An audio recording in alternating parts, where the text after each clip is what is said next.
engage with the game. That's awesome. Really cool. That's awesome. That's really cool. So I also know that the single-player campaign is a big deal for you guys. You guys were kind enough to answer some questions from PlayStation readers just a week or two back, right before E3. Yeah. Got a little more out of you about exactly what's happening on the story front. But just tell me about the setup. Tell me about our protagonist, Red Daniels. Well, you know, Red is like, you know, hundreds of thousands of guys back then enlisted in the war, and you know, wanted to make a difference, having no idea what was going on. Right, and the first tour of duty is on Normandy and D-Day, and that was a big thing for a lot of people. So you're experiencing a squadron that is in the or a platoon that is in the 1st Division that goes across. It starts in Normandy, goes all the way across France, Belgium, and into Germany. It's and some of the biggest battles of World War II, from Battle of the Bulge to Hürtgen Forest and the liberation of Paris. Now, I know you guys are focusing on that European front for the campaign, but I think I caught a hint that maybe it might expand a bit on the multiplayer side. So what are you at liberty to say at this point in time? Well, we showed a lot in the trailer. You're catching part of it here. This is the Ardennes Forest, which extends from Belgium to Germany. We will take you around Europe to the border of Russia, to the tip of Africa in Gibraltar. Cool. So, excellent. unique locations to multiplayer, as well as some of the most iconic ones from the campaign.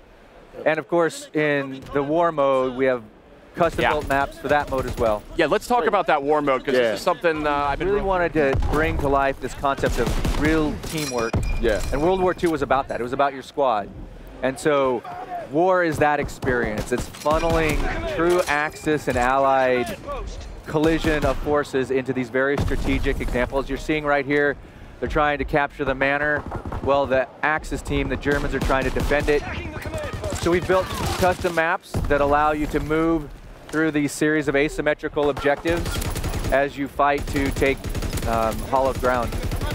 That's cool, and this is great footage. I actually hadn't seen this yet, but just it's so interesting, like the firepower that was used back then. I mean, it's so brutal in some ways compared to the sleek, futuristic kind of weaponry we see nowadays. So, kind of curious, like these weapons have a lot of character in their own way, and how do you maybe adjust like how you design the game or how you design the multiplayer experience around that?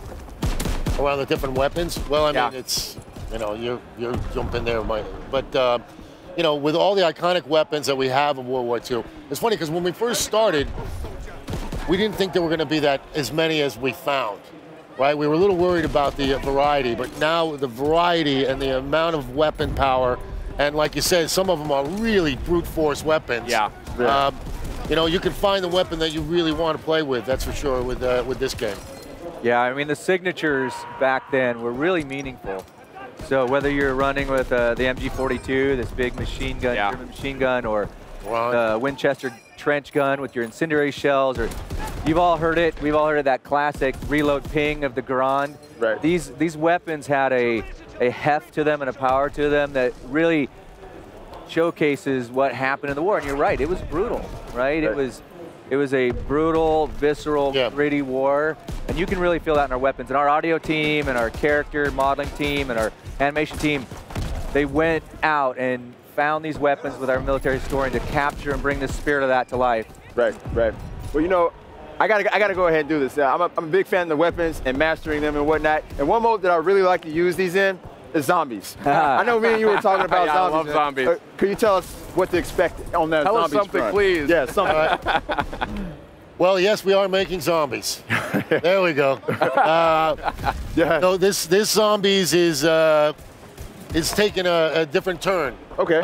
You know, I think every studio wants to put their own signature on it, and we just go by our default, which is very realistic, very gritty. Yeah. We talked about Dead Space before.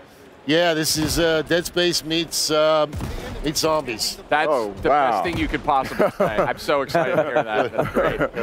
Because I mean, I love all the Call of Duty games, but zombies is kind of what keeps me coming back. I'm not quite up. We got more announcements coming on zombies, but yeah, it's definitely a Sledgehammer Games take on the original Nazi zombies, and where we can go from there. That's great. I think it's so important. You know, we have 3 different really top-tier studios that work on Call of Duty these days, and it's awesome that you guys have that sort of freedom to really put your studio's signature stamp on it. Yeah. You know, they come to us every time we're working on a game, and Activision is just so about having a passionate team. What do you want to work on? What do you want to make? Yeah. Because they know passion fuels everything. It's not just sort of checkbox guys in suits and ties sitting around typing at computers. I mean, I've been to the studio. I was there just a couple weeks ago. People are crunching away, but I mean, the mood is really positive. People are really excited. So yeah, no, thank you for that. It is very true. To echo what Glenn said, Sledgehammer Games has its culture and development methodologies and creative processes that are unique to us, and Activision supports that, and that allows us really to have a team that